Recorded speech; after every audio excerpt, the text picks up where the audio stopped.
Vamos a esperar unos 5 minutos para permitir que se unan los asistentes. ¿Está bien?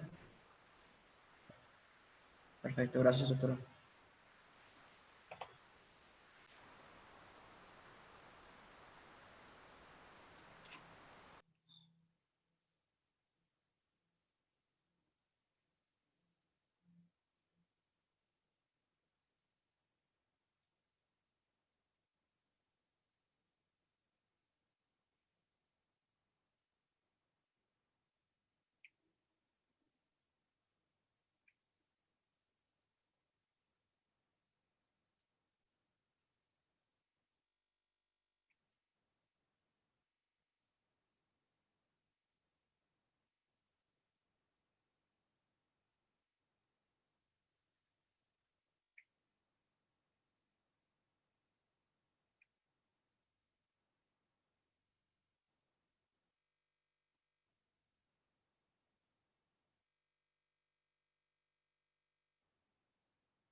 Muy buenos días a todos. En esta, nuestra última conferencia magistral, demos una cordial bienvenida a la doctora Valeria Sousa, procedente de la Universidad Nacional Autónoma de México.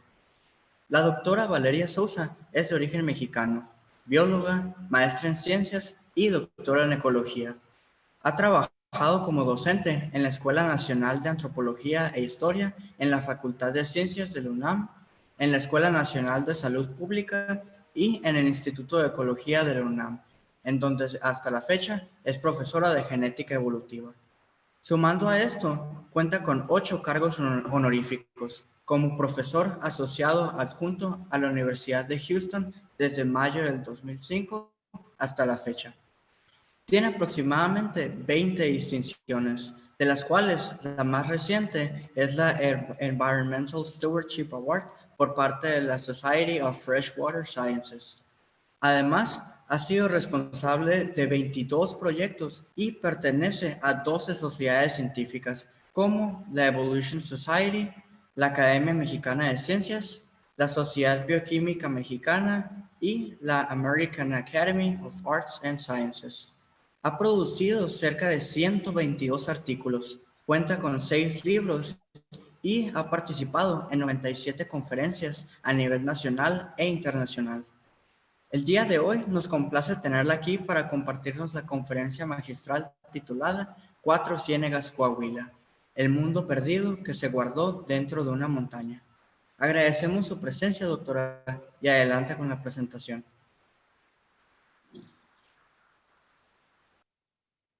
Hola, ¿cómo están? Encantada de estar aquí con ustedes. Ya he sido parte del Congreso de Biología de su universidad por varias veces y siempre es un honor estar con chicos tan listos y motivados. Entonces, les voy a presentar mi tema favorito, que es Cuatro Ciénegas. Y esta vez les voy a contar la historia de esta montaña que se llama San Marcos y Pino. No sé si ven mi flechita, espero que sí. San Marcos y Pinos es una montaña muy especial. Se levantó en el Cretácico y de este lado de la montaña tenemos arena del mar del Jurásico con polvo de caracol que se cristalizó y fosilizó ahí. Esas son las dunas de yeso. Y del otro lado de la montaña tenemos sedimentos marinos del Cretácico. Y todo este valle se levantó hace alrededor de 30 millones de años aislando del mar. Pero lo importante es que esta montaña tiene fuego en la panza y ese fuego ha mantenido el humedal subiendo y bajando entre la montaña y la superficie, reciclando lo que les voy a tratar de demostrar, no solo los minerales del pasado, sino también la vida del pasado. Entonces, esta montaña que parece entre nave espacial y nariz de dinosaurio es la responsable del humedal de Cuatro Ciénegas y de su enorme diversidad. Entonces, Cuatro Ciénegas, como ustedes ya saben, es un valle en forma de mariposa que se encuentra en el norte de México, en el desierto chihuahuense, que es todo esto, y en la orilla de lo que se llama el cratón de Norteamérica o Laurentia, por eso todo esto es plano, que es parte de este bloque de granito que ha estado migrando por varios lugares a lo largo de la historia de la Tierra. Y este lugar, a pesar de ser extremadamente pobre en fósforo, es extremadamente rico en vida, no solo vida microbiana, sino también vida grande como peces, caracoles, tortugas, ranas, arañas, es particularmente diverso en arañas, y toda esta vida compleja se nutre, la base de la cadena alimenticia son las bacterias. La principal fuente de productividad primaria son las bacterias. Como ustedes ven en el desierto no hay muchas plantas, llueve poco, y aquí las bacterias, como en el inicio del Cámbrico, son la base de la cadena alimenticia. Entonces, ¿qué es esto de la montaña que guardó el pasado? Esta montaña es la que tiene la forma de nave espacial, la que rompe y hace el cuerpo de la mariposa y va hacia adelante, es puros sedimentos marinos, por eso no hay temblores. Y este valle tan especial fue testigo del rompimiento de dos supercontinentes. Y eso nos lo dice la vida que está guardada en este lugar que se llama el Churince, que ya no existe, y lo vamos a contrastar con lo que nos dicen estos dos lugares, Pozas Rojas y Domos del Arqueano. Pero primero vamos a ver cómo era el planeta a lo largo de estas dos rupturas y por qué esas dos rupturas continentales determinaron el destino de la vida en el planeta. Primero está Rodinia, que era un supercontinente que aquí, en Cuatro Ciénegas, se abre. Aquí esto estaba pegado hacia el norte, se abre, y entonces hace 750 millones de años le da más costa a los estromatolitos que ya llevaban 3.000 millones de años desarrollándose en todos los mares someros del mundo. Y estos estromatolitos, sobre ellos ya habían evolucionado las primeras cianobacterias, las cuales burbuja por burbuja empezaban a cambiar la atmósfera en una atmósfera rica en oxígeno. Eso les tomó 2.000 millones de años.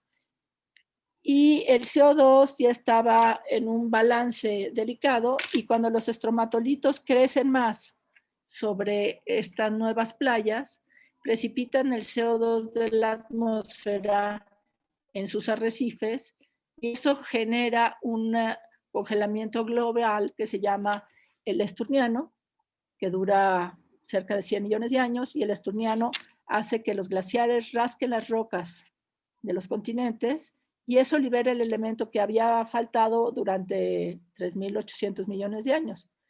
No, perdón, durante 3.000 millones de años. Y ese elemento es el fósforo. Fósforo es sumamente raro en los planetas en general porque es explosivo, por lo tanto tiene que ser enjaulado literal en una matriz de calcio, haciendo un mineral que se llama apatita, y solamente se libera de ese mineral por erosión. Entonces aquí la erosión de los hielos libera el fósforo, y ese fósforo entonces entra a la cadena alimenticia de las costas, haciendo que las microalgas que ya habían evolucionado sobre los estromatolitos empiezan a hacer fotosíntesis como locas porque estaban limitadas por fósforo, y eso precipita otro congelamiento global que se llama el Marinoan, y el Marinoan congela de esta manera más profunda por 400 millones de años a la Tierra, y eso hace que se precipite, no, por 40 millones de años, que se vuelva a erosionar la patita con los rascamientos de los glaciales, y cuando se derriten estos hielos hace 600 millones de años, entonces se libera la oportunidad para los animales de ocupar el nicho. ¿Y cuál es el nicho? Es comer estromatolitos.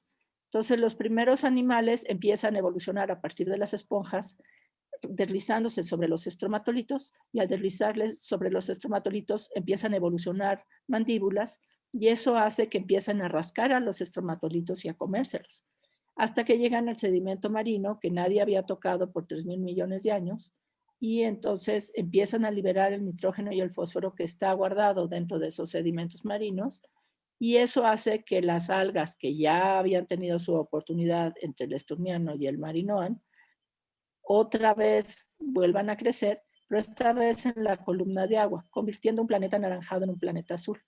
Y eso es fascinante. El planeta fue anaranjado la mayor parte de la historia de su vida. ¿Por qué? Porque el ciclo del azufre era lo que dominaba el mar, y solamente la superficie estaba oxigenada. Luego viene la explosión del Cámbrico, la cual en realidad no es una explosión del Cámbrico, sino esa había ocurrido antes, al final del Precámbrico, se llama el Edicardiano, donde empiezan a evolucionar los animales. Y aquí estaba Cuatro Ciénegas, en la orilla de Laurentia, igual que estaba aquí, antes de que empezara el Pérmico, la extensión más dura que ha tenido el planeta. Pues allá.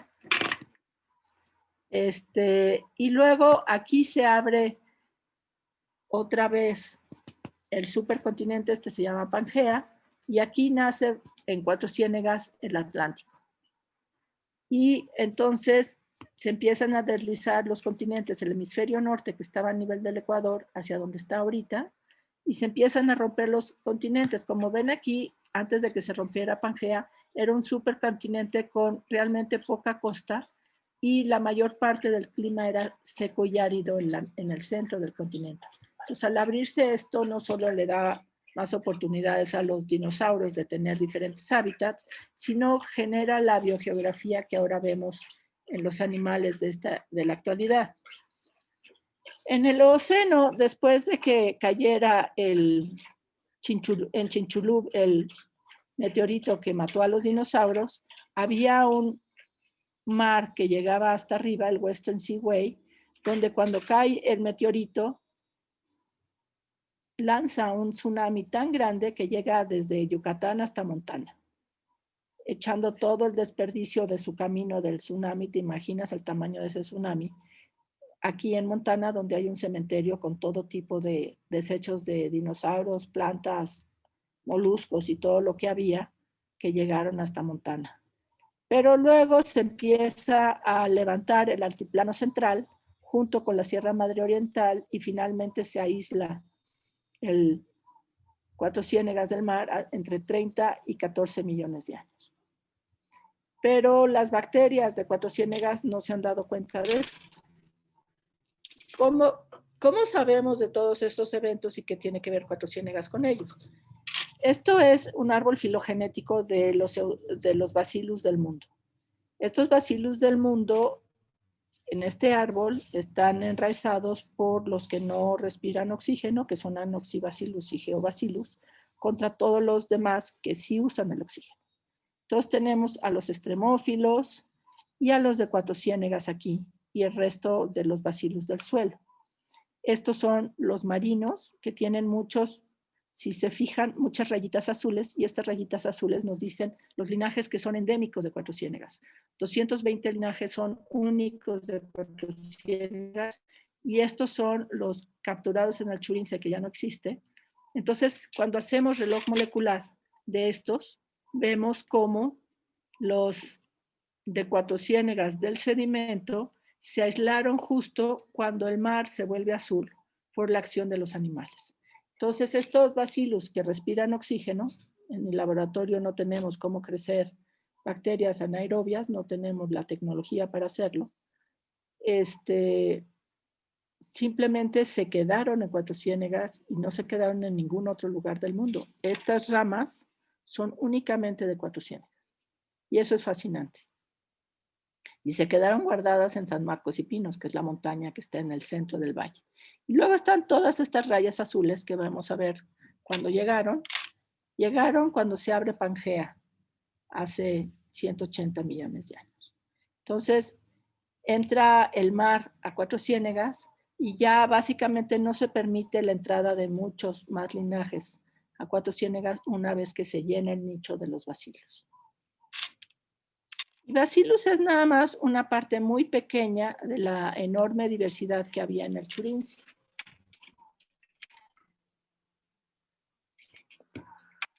Todo lo que tiene círculo anaranjado son del sedimento, todo lo que tiene círculo azul son del agua y todo lo que tiene círculo gris son del suelo, son de diferentes sitios en un lugar que ya no existe. Y la mayor parte de esta diversidad no la podemos cultivar, son no cultivables, pero que se pueden secuenciar tanto del agua como del sedimento como del suelo.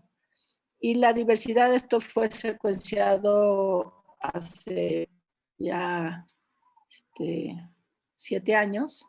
La diversidad era muy alta, de 5.300 linajes, pero si lo secuenciaríamos con mayor cobertura hoy serían seguro muchos más. Entonces, esta enorme diversidad, pues ya nos perdimos la oportunidad de verla porque este lugar ya se perdió. Pero antes de que se perdiera pudimos ver sus virus, y estos son los virus del Churince, del agua nada más, no del sedimento ni del suelo, porque eso es mucho más difícil. El agua de la becerra y el agua del sitio de enfrente, que se llama Pozas Rojas. Permítanme un segundito. Perdón.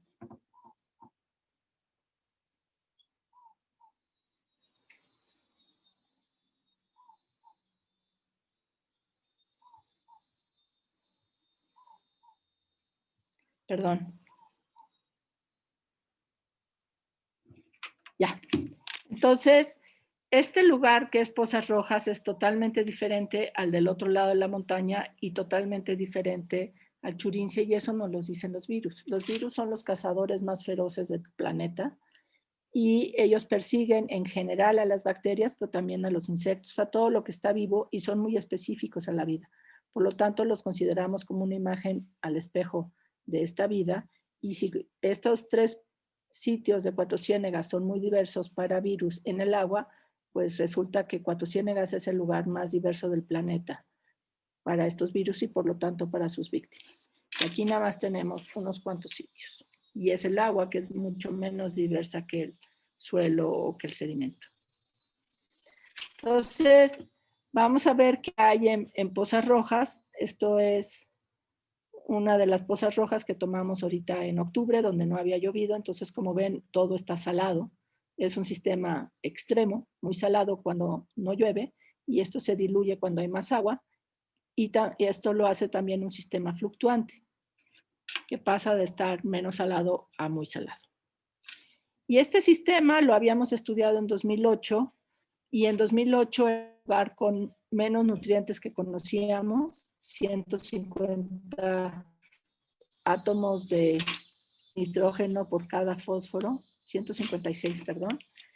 Y luego hubo un huracán que se llamaba el Alex, el cual llegó al 2010 a Cuatro Ciénegas e inundó Cuatro Ciénegas, haciendo que estas lagunitas que ahorita están separadas estuvieran aisladas, estuvieran juntas, perdón, en un solo lago. Pero esta, que es la laguna profunda, como que juntó a todas, pero de alguna manera cada una mantuvo su identidad y están separadas cuando hicimos las comunidades microbianas del agua. Otra vez estamos hablando de agua, que es menos diversa que el sedimento, y vemos que cada una de ellas es diferente, pero la más diferente es la laguna profunda. O sea, la hipótesis nula era que el huracán había homogenizado todas las aguas y que 3 años después pues íbamos a encontrar como una mezcla de cosas, pero no, cada una es única, y la más diferente es la laguna profunda. Entonces lo que tenemos es que cuando vemos la laguna profunda hay muchas bacterias que tienen que ver con el mar, como Pleurococcus y Synechococcus, que son cianobacterias, y también una bacteria que es muy abundante en el mar, que se llama SAR-11, que es muy abundante en Cuatro Ciénegas, solamente en este punto. Y luego vemos las otras 9 pozas, que son chiquitas, pero cada una es diferente. Y esa diferencia no tiene que ver mucho con la distancia, sino como quién las fundó y cómo están, cómo pescaron agua profunda. Pero a ver qué tan diferentes son entre ellas con otras aguas del mundo. Se comparó Churince, el agua de Churince que ya habíamos visto, que era donde estaban los bacillus del agua, el agua que son los puntitos negros, el agua de Pozas Rojas, que son los puntitos morados, con el agua fría del mundo, o un lago que se llama Lago Sinclair, con el manto freático de Iowa o el mar Mediterráneo. Aquí vemos que desde el nivel Filum hay un punto que es la laguna profunda dentro de Pozas Rojas, que es diferente. Ese se mantiene en orden y sobre todo en género. Aquí están todas Pozas Rojas y Churince juntos, que parece que están compartiendo una parte más superficial del manto freático, mientras que esta, que es la profunda, tiene otra fuente de agua. Y entonces ya le tomamos muestras para que en geofísica le hagan los isótopos del azufre, del carbono, del nitrógeno y del agua, porque queremos ver cuál es la fuente de agua, pero también cuál es la fuente de los nutrientes que alimentan a estas bacterias. Y luego en 2016 conocimos otro sitio muy especial que se llama Domos del Arqueano, y le pusimos Domos del Arqueano. Está en el rancho de Pozas Azules. Esta es una de las pozas azules de rancho icónica, y esto lo descubrimos hasta 2016. Y le llamamos así porque hacen literal unos burbujas donde aquí adentro se guardan los gases que había en el planeta primitivo, ricos en metano, azufre y CO2, mientras que afuera está la atmósfera actual. Y entonces hay estos círculos anaranjados que hasta esta salida empezamos a explorar, y como rosario de tapetes microbianos elásticos, hiperdiversos, en una poza que normalmente está seca, pero cuando llueve se hacen estas estructuras increíbles.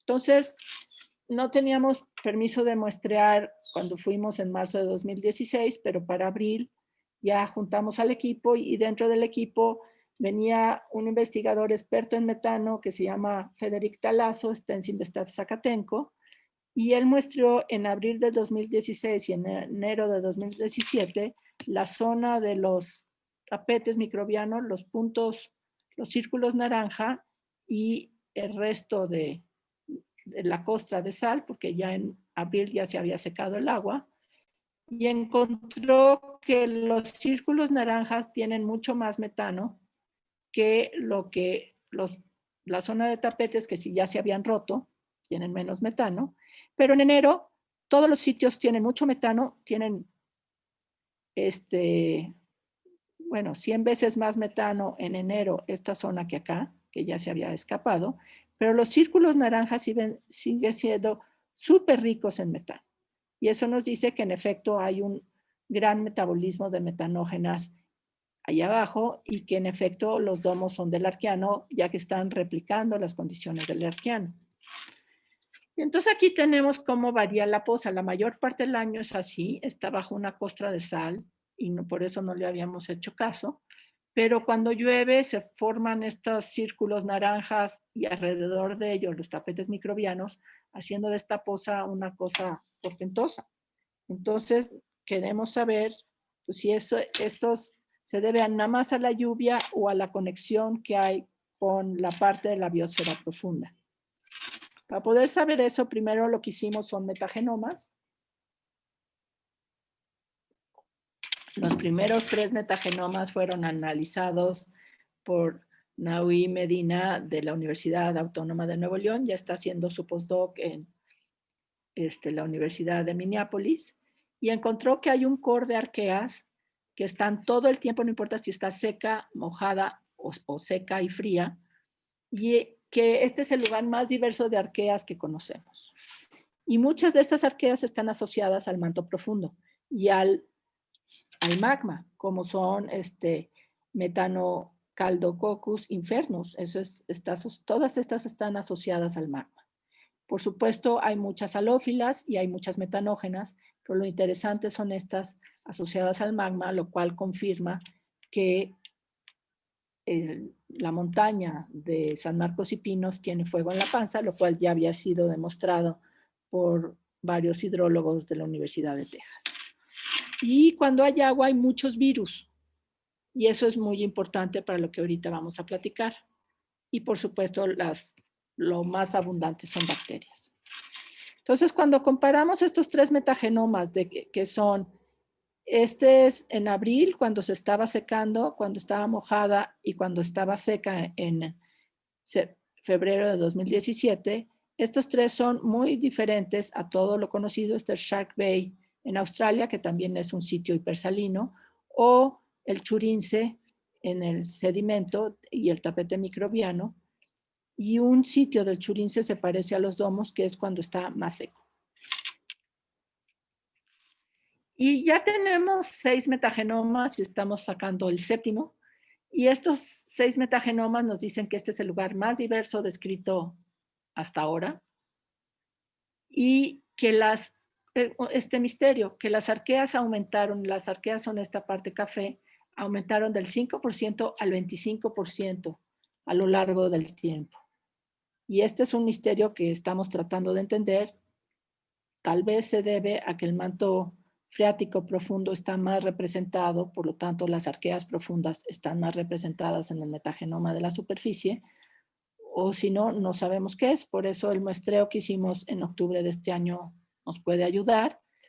No pudimos muestrear en marzo de este año por razones obvias, y eso es parte de la tesis de doctorado de Jazmín Sánchez.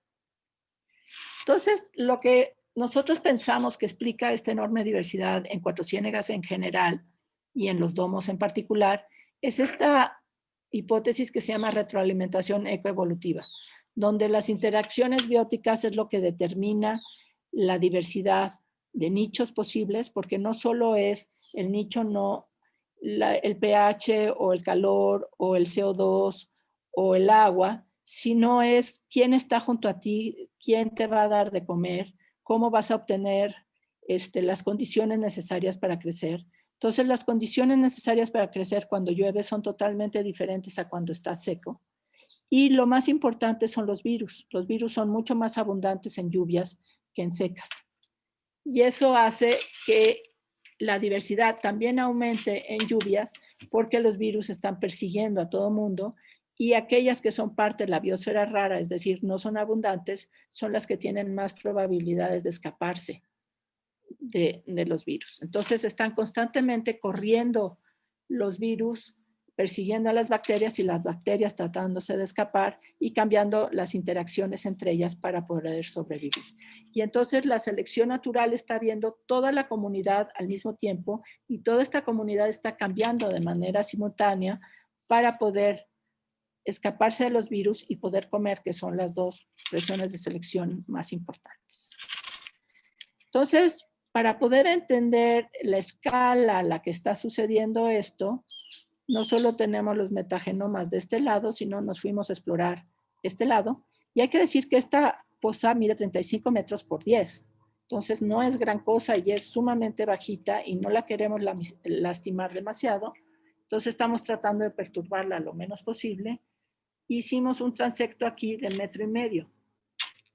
En ese 1,5 metros, en 2018, había llovido y teníamos las condiciones perfectas para tener tapetes microbianos. Tomamos 10 muestras a lo largo del 1,5 metros, cada una de 5 centímetros de diámetro a 10 centímetros de distancia.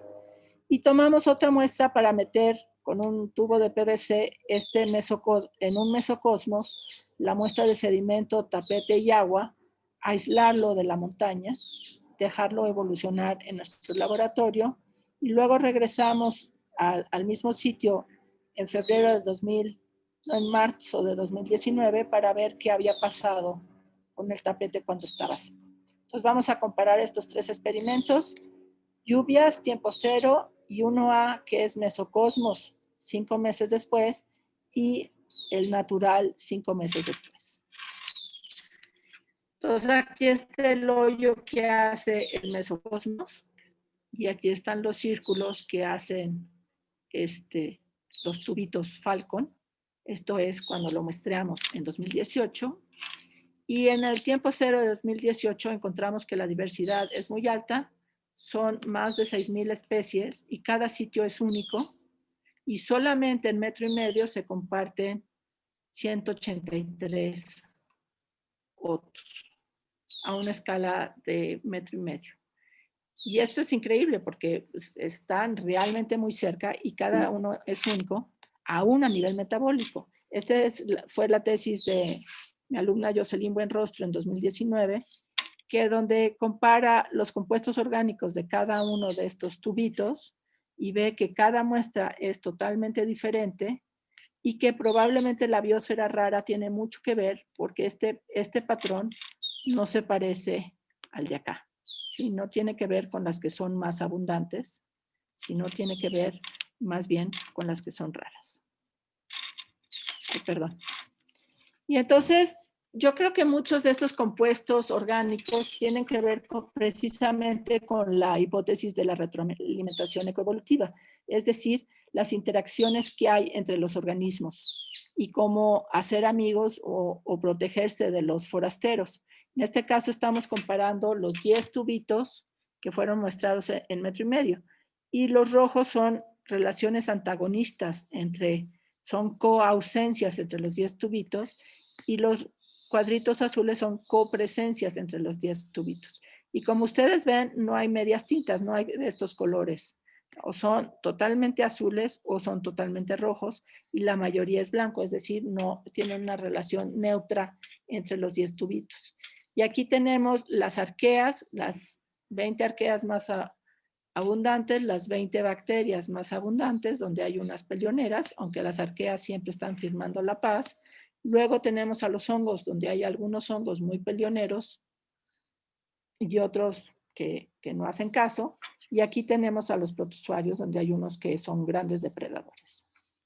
Entonces, las interacciones en general son o neutras o más positivas que negativas, pero estos nada más son los 20 más abundantes entre los tubitos. Ahorita estamos con un grupo de matemáticas viendo cómo hacer la matriz de 6,000 otus por 6,000 y realmente cuál es el comportamiento de toda la biosfera, no nada más los más comunes, porque ya vimos que en la parte química los raros son importantes.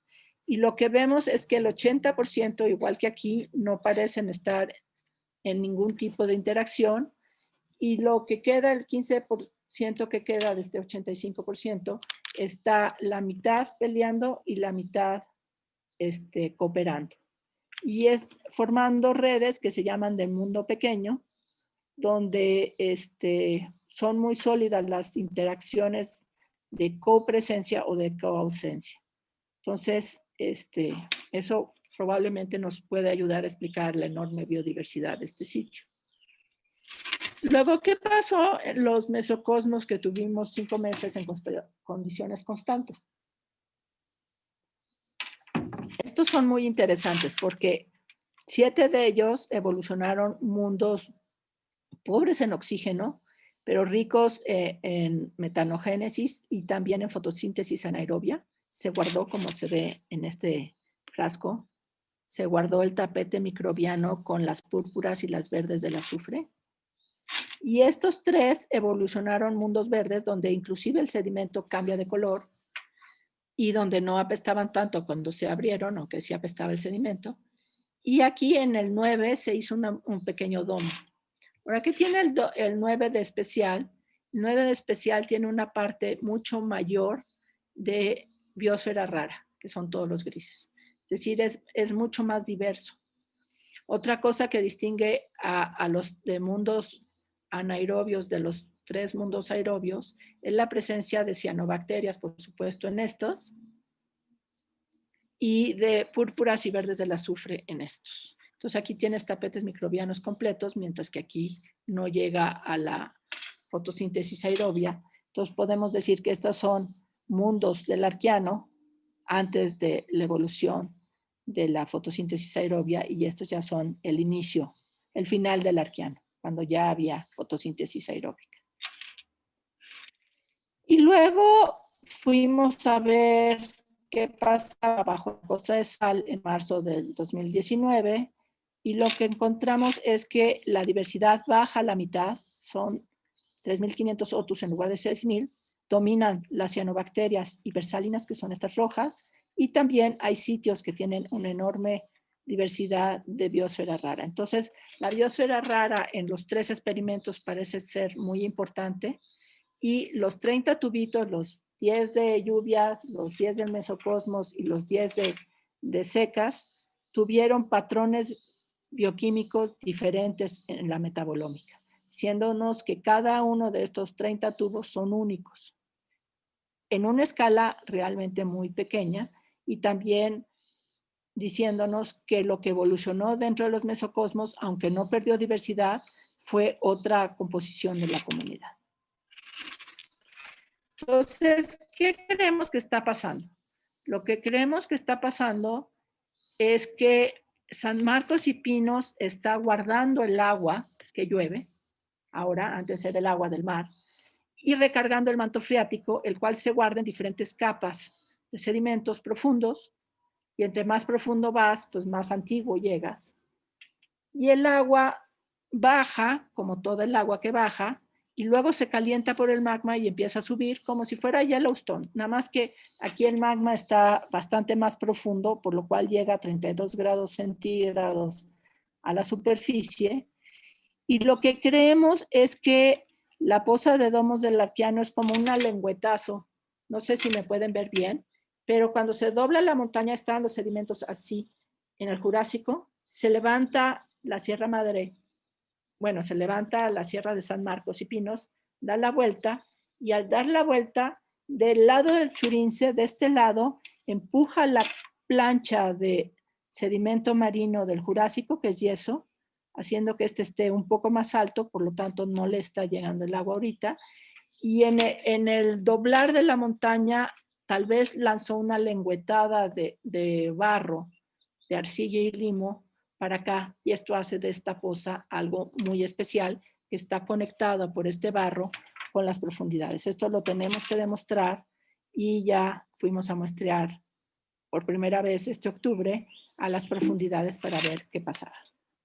Y esto de que el barro guarde la vida no es algo tan esotérico. En un paper que acaba de salir este año, este equipo japonés que sí tiene mucha lana, con un submarino y un taladro de a de veras, se echaron 7,000 metros para abajo, contando la profundidad del agua en el Pacífico Sur, y llegaron a estos sedimentos de 100 millones de años en una zona de muy pocos nutrientes como Cuatro Ciénegas, y encontraron que las bacterias que estaban guardadas en estos sedimentos se habían quedado estacionarias esperando la oportunidad de comer por 100 millones de años, y cuando les dieron de comer y les dieron oxígeno, porque son bacterias aerobias, pues simplemente crecieron y ya. Entonces, las bacterias tienen esta capacidad de esperar cuando las condiciones sean suficientemente aptas para que ellos puedan crecer, y no les pasa nada mientras que están esperando. Entonces nosotros no somos los japoneses, y nuestro nucleador es nada más para 1,5 metros, y tenemos tubos de PVC y no tenemos un submarino. Y aquí estamos, un tubo va a estar, estuvo en los círculo naranja y el otro en la orillita, en la zona donde se hacen los tapetes. Y aquí tenemos a todos empujando porque la arcilla y el limo son muy difíciles de pescar. Esto fue este octubre, o sea, hace un mes. Estábamos en Cuatro Ciénegas. Y aquí les voy a poner un pequeño video para que vean la tecnología mexicana para obtener un core. Este es mi marido dando de vueltas. Y adentro del nucleador de suelos teníamos 8 tubitos de PVC, donde cada uno es una réplica biológica para poder tener de estos metabolómica, metagenómica, transcriptómica y tags de 16S, tanto para arqueas como para bacterias, y también tener una muestra para isótopos y otra para nutrientes. De la misma muestra, y logramos meternos 71 centímetros a la profundidad, es decir, 7 muestras diferentes de cada uno de los puntos. Y lo que queremos es un pedacito chiquito, o sea, 71 centímetros, no es gran cosa, para poder ir entendiendo qué guardó esta montaña. Este es el cofre del tesoro que guardó la vida desde Érase una vez, y queremos entenderla. Ahora, ¿qué nos dice todo esto desde el pasado? Bueno, estos son los antiguos mexicanos que pasaron por Cuatro Ciénegas y consideraron este lugar sagrado. Aquí pintaron con su sangre y óxido de hierro la montaña de San Marcos con el agua alrededor, lo que yo considero una escalera al cielo, y este símbolo que parece de infinito es el símbolo de Tlaloc. ¿Qué nos dice Cuatro Ciénegas del pasado remoto cuando se formó la Tierra? Nada. ¿Por qué? Porque este planeta caliente no tuvo vida y no podemos hacer inferencias salvo que no había agua porque estaba demasiado caliente. Cuando se empezó a enfriar y el mar llovió por 400 millones de años, hubo vida tan pronto como hubo agua lo suficientemente tibia. Y eso es increíble porque tenemos 3 evidencias independientes de grafito ser enriquecido por carbono ligero en 3 piedras que contienen diamantes de circonio que guardan a estos grafitos enriquecidos con carbono ligero. Y son 3 evidencias independientes de vida hace 4.1 mil millones de años, que es tan pronto como se enfrió la corteza lo suficiente para que el agua se mantuviera líquida.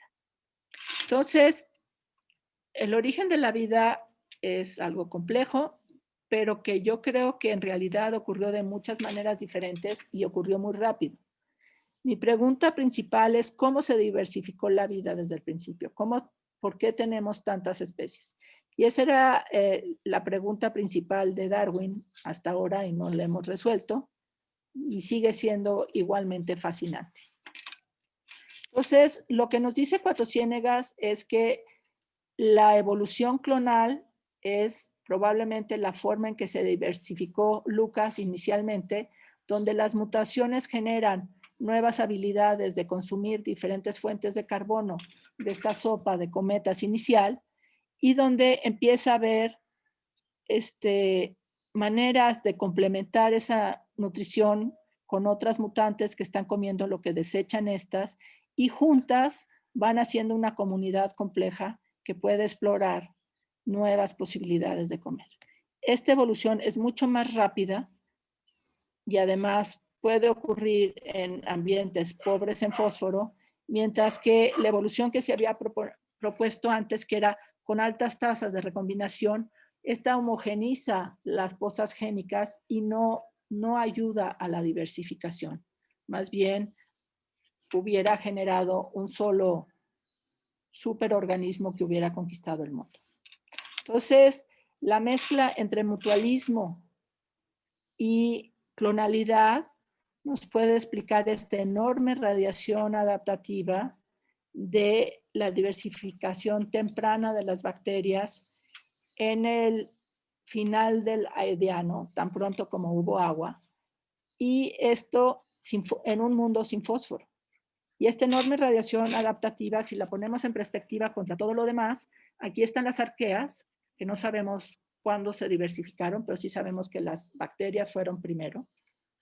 Y luego también sabemos que un linaje de arqueas, que es el reino de Asgard con Loki y Thor, fueron los que dieron lugar a los primeros eucariontes por medio de endosimbiosis y porque este linaje es capaz de sacar como bracitos que abrazan a las bacterias y generan endosimbiosis. Y nosotros somos un puntitito aquí, nada importante. La mayor parte de la diversidad de los eucariontes son los protozoarios, cual es muy interesante. Entonces, como yo me imagino el árbol de la vida en las condiciones de retroalimentación ecoevolutiva y de mutualismo, es las bacterias generando una enorme red de interacciones y eso lo vemos en cualquier bosque o en cualquier comunidad. Los árboles se sostienen porque las raíces tienen un microbioma muy diverso que les permite nutrirse de todos los minerales y esas, sobre todo obtener fósforo, y esas raíces se comunican entre sí de manera que un bosque es básicamente una comunidad que crece junta. Y nosotros cuando tiramos un árbol estamos rompiendo parte de esta comunidad. Nuestro microbioma dentro de nosotros también forma parte de esta comunidad que nos permite comer. Pero nosotros estamos en esta parte del árbol, somos un punto muy chiquito de una rama de poca importancia en el gran árbol de la vida y sentimos que nuestros instintos pueden dominar el resto del planeta, cuando en realidad deberíamos de estar cooperando con todo el resto del árbol para poder sobrevivir. Y para entender la humildad que nos deben de dar las bacterias, aquí entre mis dedos están todas las funciones necesarias para el planeta.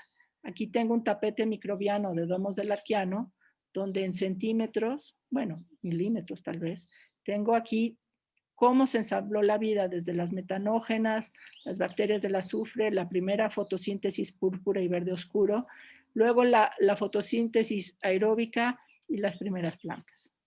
Aquí debajo de una costa de sal, midiendo nada. Y entonces Cuatro Ciénegas es el mejor modelo de Marte,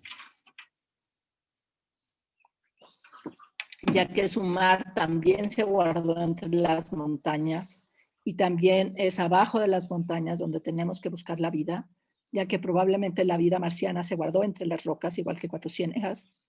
Y sabemos que Marte tiene ciclos donde el metano y los gases del azufre suben en primavera-verano y bajan en otoño-invierno. Entonces, esta respiración de Marte es indicativa de que la vida no solo existió, sino tal vez persistió, pero hay que demostrarlo y para eso está ahorita navegando en el espacio InSight para hacer como nosotros hoyos. y buscar qué hay allá abajo. Entonces, en Cuatro Ciénegas, el mundo perdido sobrevivió a todo. 3 congelaciones globales, 5 extinciones de cosas grandes, pero no nos ha sobrevivido a los últimos 50 años. Este era el Churince cuando lo estudiamos. Aquí está la montaña San Marcos y Pinos. Y este es el Churince hace un mes, donde no solo no hay agua, sino ya las plantas invadieron donde nunca habían invadido, porque ya no hay agua ni tapetes microbianos que les impidan al suelo que las plantas se asienten. Y esto es muy triste porque perdimos los peces, las tortugas, los caracoles y todo lo acuático que vivía ahí, pero no perdimos las bacterias se retiraron junto con el agua debajo de la montaña. Y la razón de que se seque San Marcos y Pinos es esta, son los canales que drenan el agua. Este azul se llama saca salada, es precisamente para sacar el agua salada que está aquí. Este es el canal de la Becerra que sí alimenta al ejido de Cuatro Ciénegas. Y este es el de Santa Tecla que ya está sin funcionar y ya fue cerrado.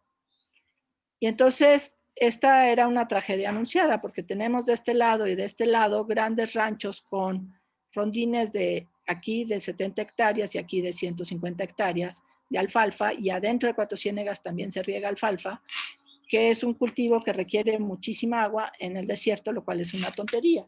Entonces tenemos que transformar a la sociedad a través de la educación, y en 2006 Lala entendió que no podía seguir siendo una depredadora del agua de Cuatro Ciénegas, y a partir de 2007 nos está apoyando con la educación ambiental a través del arte, y dejó de cultivar en Cuatro Ciénegas. Estos rondines de aquí no son de Lala, sino de Beta Santa Mónica, que le vende a Nestlé y que ocupó feliz de la vida el nicho que antes ocupaba Lala. Los de aquí arriba es de Soriana, que le vende al Pura, y los de aquí son de muy mala calidad y se lo venden a quien pasa enfrente. Y luego en 2010 obtuvimos el dinero por parte de Fundación Lala y Fundación Slim para hacer un laboratorio de biología molecular en la Bachillerato Agropecuario 22, que está en Cuatro Ciénegas, y para hacer de estos niños la punta de lanza del Tratado de Nagoya, ya que ellos no solo nos ayudaron a describir toda la biodiversidad del Churince antes de que se muriera. Teníamos becados a 50 niños y 10 maestros, sino también a que descubran todos los recursos genómicos que tiene Cuatro Ciénegas para desarrollar a partir de estos los probióticos, antibióticos y todo lo necesario. Y la punta de lanza de este proyecto, que se llama Génesis, es Héctor Arrocha, a quien en 2004 yo le di clases cuando estaba en prepa, y ahora es doctor en biotecnología y es el líder del proyecto del Tratado de Nagoya en Cuatro Ciénegas. Aquí está mi amiga Gabriela Olmedo, Luis y yo, que somos como el core del equipo. Y aquí estamos presentando el libro de Cartas de Amor al Ecosistema este octubre en Cuatro Ciénegas, porque finalmente el amor lo puede todo. Tan lo puede todo que a través del amor estos niños, con sus papás y sus tíos, hicieron renacer un río que ahora corre 7 kilómetros después de estar seco 120 años. Muchísimas gracias. ¿Preguntas? Agradecemos la participación de la doctora Valeria Sosa y sí, ahora procedemos a la ronda de preguntas.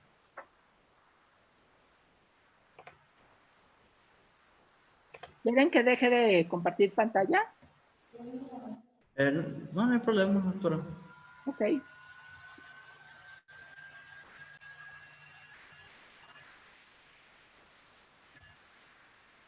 A ver, doctora, aquí tenemos una pregunta de parte de Jesús Romero Rey Murrieta.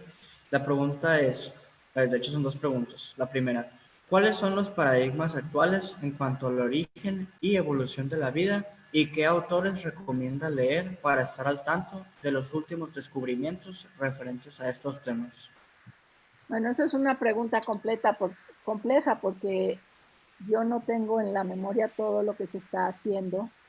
Mi hipótesis favorita del origen de la vida, no quiere decir que sea cierta, nadie tiene realmente el escenario verídico del origen de la vida, no tenemos manera de tenerlo, porque podemos hacer experimentos de química y aproximarnos al mundo del RNA, o revisar a través de la genómica comparada el último ancestro común y aproximarnos desde la genómica, pero el intermedio entre el mundo de RNA y el último ancestro no tenemos cómo aproximarnos. Entonces, yo puedo contar historias, pero estas están constantemente cambiando y le sugiero a Jesús que revisen Google Scholar, lo último que salió este año.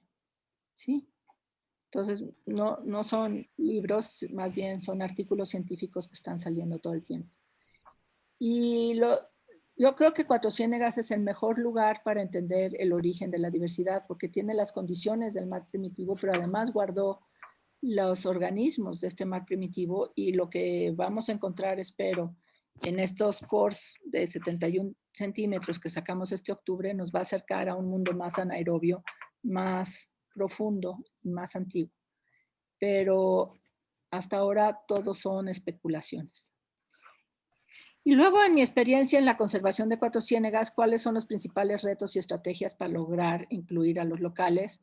Ha sido la educación. La educación de los niños desde kinder hasta preparatoria ha sido un camino lento, pero seguro, porque estos niños están transformando la sociedad como lo está haciendo Héctor.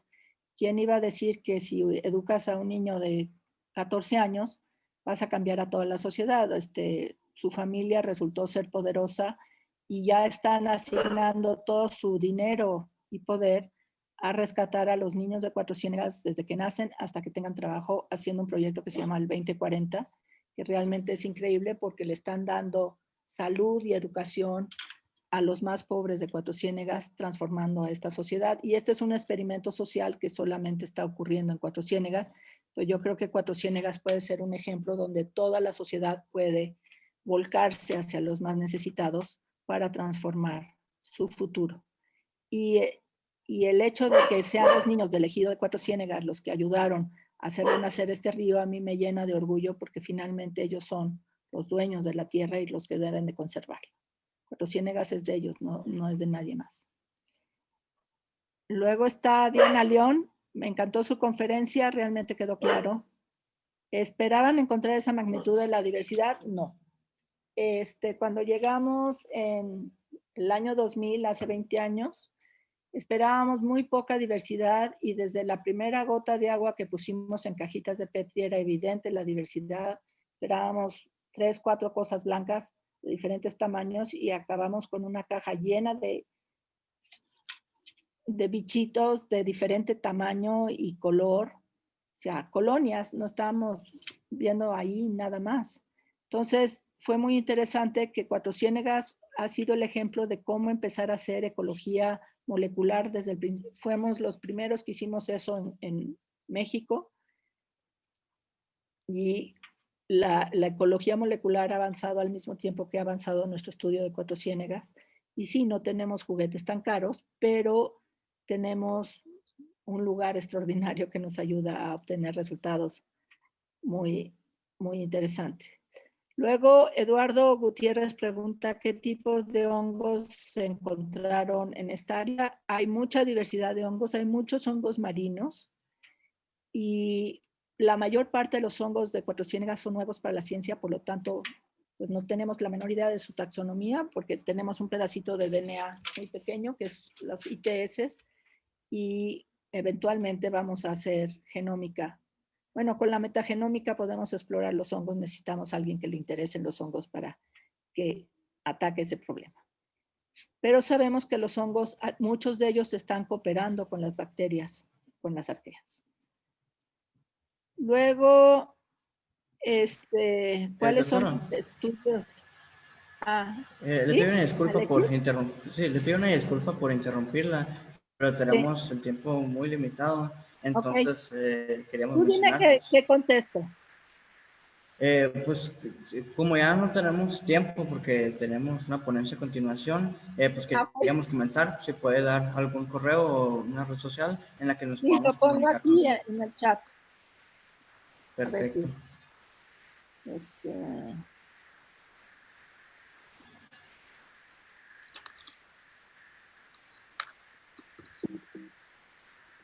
Perfecto. ¿dónde Y está? Ya para concluir, le queremos agradecer nuevamente por su presencia y participación en este congreso a la doctora Valeria Sousa y nos despedimos con la entrega de su diploma digital, el cual también se le enviará a su correo. Les recordamos que enseguida tendremos la ponencia y posteriormente a ella un breve receso. Muchas gracias, doctora, de verdad, y esperemos tengan muy buen día. Bye.